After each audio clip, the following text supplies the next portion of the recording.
I work for AG Grid, but I'm not going to be talking about the grid today. I'm going to be talking about a rabbit hole that I disappeared down for several months. Debugging rendering performance is really hard, and I wanted to try and figure out how to get AI to do that for me.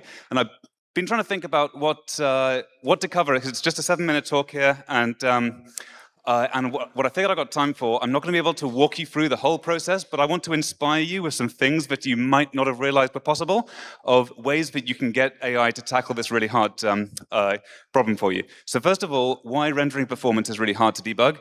It's hard to debug because the information we get from the tools is not very good. So we're going to record a performance profile in Chrome here. You click that little button, you interact with your application, and you stop it, and you'll get this thing called a performance flame graph. And the thing that I want to show you in this, so first of all, there's a little video at the top that shows you your interaction. You can pick a bit you're interested in, zoom in on it, and what I want to show you is how good the information is you're getting for the JavaScript section. It shows you every single function in your application, exactly how long it's spent, and this is why frameworks are so fast. They have this amazing information to optimize their performance. When you're trying to get your rendering performance fast, you don't get any of that. It just tells you how long you spent in each section of the application. And so what we've had to do historically, if we want to make our apps render fast, is basically to do science on our apps. So first of all, you need to learn as much as you can about the rendering process in CSS. Then you basically come up with hypotheses, like reasons why you think your app might be slow, and you test those by editing your app and recording another performance profile and looking at the differences. And it's basically doing science. It's painstaking, it's repetitive, it's time-consuming, and it can be really boring.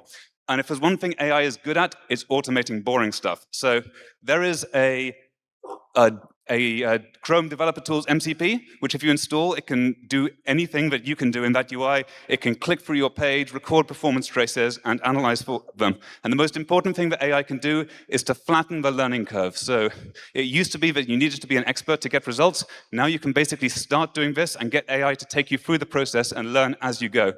So if there's only two things that you take away from this, I want it to be these two things. First of all, in order for all of this to work, you have to install the Chrome Developer Tools MCP.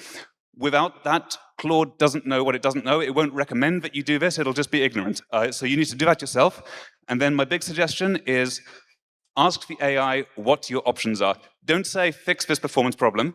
Don't even say, why is it slow? Say, explain to me my options. And that's how you become an expert. And that's how you learn and build up a toolbox of techniques. So I'm going to show you a few of these techniques now. Again, we're just going to be going through them quite quickly, but the idea is to show you what's possible, and just remember, anything in here, you can get AI to explain to you and then do it next week. So the first is a regression bisection. So a regression is a special case of a performance problem where you have a version of your application that you know is good and a version that you know is bad, and you can automatically find out exactly, like you can ask Claude, find the commit that introduced this issue, and it will do a thing called a git bisection for you.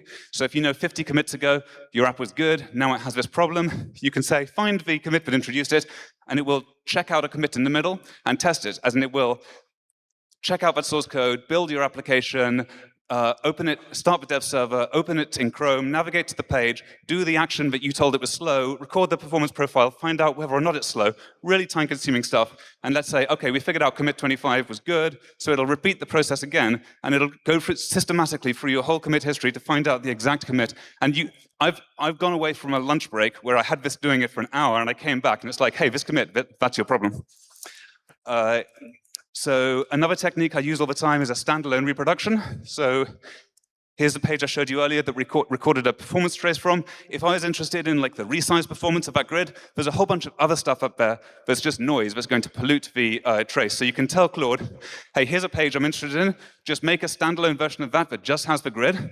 And I asked it to do that, and it built this. Now, if we're interested in the resize performance, you can make this little button here, where you have a little button that this just resizes the grid 5 times. If you record a performance trace while you're doing that, you'll get really clean data. There's nothing else on the page.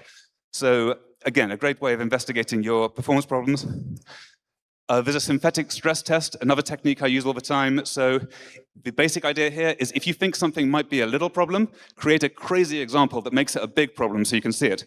So we received reports, but the more elements there were on a page, the longer our styles took to load. We couldn't see it happening normally. So I just said, Claude, build me a page that has 100,000 divs on it.